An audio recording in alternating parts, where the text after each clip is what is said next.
Nous sommes le 23 octobre 2000 à Abidjan. Avec un taux de participation de 40%, Laurent Gbagbo et le général Guèye revendiquent l'un et l'autre la victoire au premier tour de la présidentielle. Ce mano à mano entre les deux candidats va conduire le pays dans sa première crise post-électorale. Entre coups bas, coups de pression et manipulation, je vous raconte aujourd'hui l'histoire de la très controversée élection de 2000 en Côte d'Ivoire. C'est parti.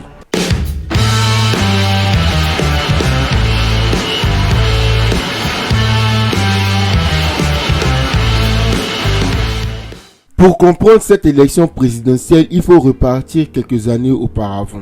À la fin des années 90, le pays croule encore sous le poids de la crise économique. Le président Bédié essaie tant bien que mal de redresser l'économie du pays.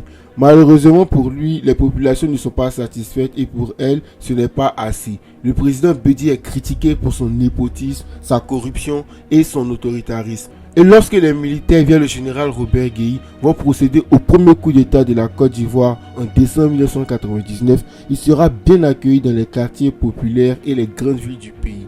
Il va même se faire appeler le Père Noël Guèye. C'est un détail très important pour la suite de l'histoire.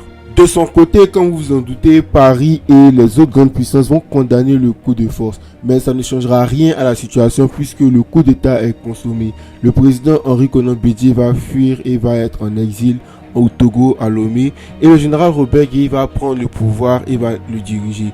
Au pouvoir, il va décider de mettre fin à la Première République. Il va demander à la rédaction d'une nouvelle constitution qui sera adoptée en référendum. Cette constitution sera adoptée le 23 juillet 2000 par près de 87% de la population. Même s'il est important de mentionner qu'il y a eu une abstention de 44%.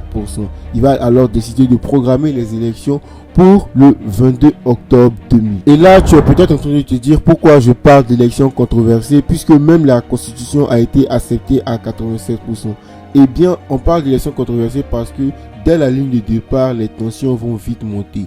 Le 6 octobre 2000, la Cour constitutionnelle va donner la liste des candidats autorisés à se présenter pour les élections présidentielles.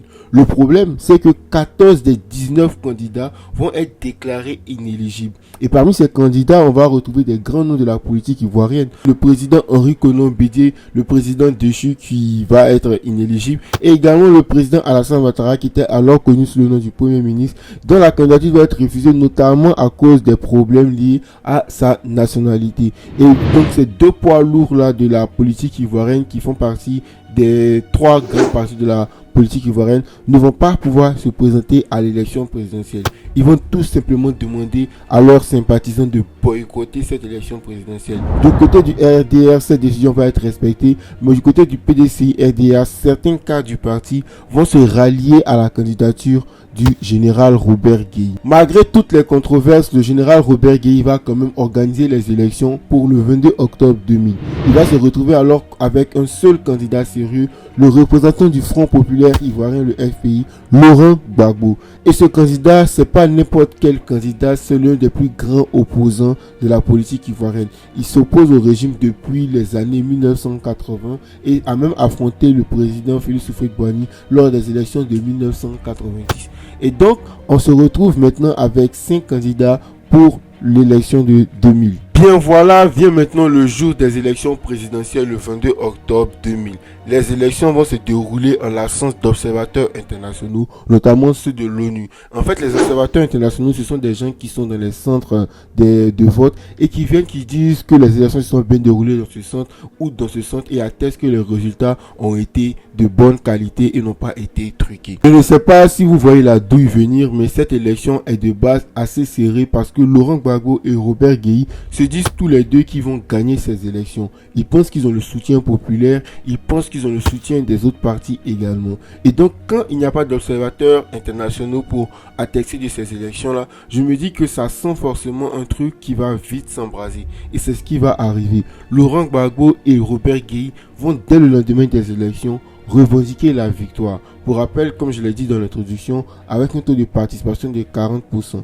Tous les deux vont dire qu'ils ont gagné les élections avec 51% des voix. En fait, ce qui va faire la différence, c'est comment ces deux candidats vont annoncer qu'ils ont gagné. La commission électorale indépendante va annoncer que Laurent Gbagbo a gagné ces élections avec 51% des voix. Alors que de son côté, Robert Gueye va se proclamer élu et il va demander à dissoudre la commission électorale indépendante. Alors Laurent Gbagbo, pensant qu'il a gagné, va appeler ses sympathisants et ses partisans à la résistance. Il va leur demander de descendre dans les rues avec ce discours mythique. Je demande que dans toutes les villes de Côte d'Ivoire et dans tous les quartiers, les patriotes ivoiriens prennent la rue jusqu'à ce que le droit soit reconnu et jusqu'à ce que Gueye recule. Dès à présent, c'est moi, le chef de l'État de Côte d'Ivoire. En appelant à cette résistance, l'armée, la gendarmerie et la police ne vont pas réprimer les manifestations du camp de Laurent Gbagbo, mais la garde républicaine qui est restée fidèle au général Robert Gueye va riposter et va tuer un peu plus de 9 manifestants. Le 25 octobre, les dizaines de milliers de manifestants hostiles au général Robert Gueye vont marcher et investir le palais présidentiel abandonné par Robert Gueye et que la garde républicaine va finalement se résoudre à ne pas défendre. Ainsi, toutes les forces armées de la Côte d'Ivoire vont se rallier à Laurent Gbagbo. Ce dernier va alors demander à la commission électorale indépendante, qui avait été dissoute par le général Robert Gueye, de proclamer les résultats. Elle va le faire et va confirmer sa victoire. Toutefois, les partisans d'Alassane Ouattara, qui avaient été écartés de la course à la présidentielle, vont demander l'organisation de nouvelles élections. En fait, ils ne vont pas vouloir reconnaître le résultat des élections proclamées par la commission électorale indépendante. Ils vont demander que de nouvelles élections s'organisent. Peut-être qu'ils essayent de faire rentrer le président Alassane Ouattara dans la course. Cette proposition ne va pas être acceptée par les États-Unis, la France et plusieurs États africains qui vont accepter les résultats de la CEI. Et ainsi, malgré quelques batailles entre des sympathisants d'Alassane Ouattara et les sympathisants de Laurent Gbagbo, le président Laurent Gbagbo va être investi en tant que président de la République de Côte d'Ivoire, le président de la Deuxième République de Côte d'Ivoire. Le président Alassane Ouattara va déclarer à l'époque accepter ce pouvoir issu d'un coup de force pour préserver la paix en Côte d'Ivoire. La suite, vous la connaissez, le président Laurent Gbagbo va être le président de la Côte d'Ivoire pendant les 10 années qui vont suivre. Il va diriger le pays difficilement, mais ça, on garde ça pour la prochaine fois. J'espère que vous avez aimé cette histoire. N'hésitez pas à me dire si vous avez des histoires en commentaire que vous voulez que je raconte. Et donnez-moi votre avis sur ces élections de 2000. Quels souvenirs gardez-vous ou que pensez-vous de ces élections-là? D'ici là, n'hésitez pas à vous abonner pour ne rien manquer. Et on se dit la prochaine fois.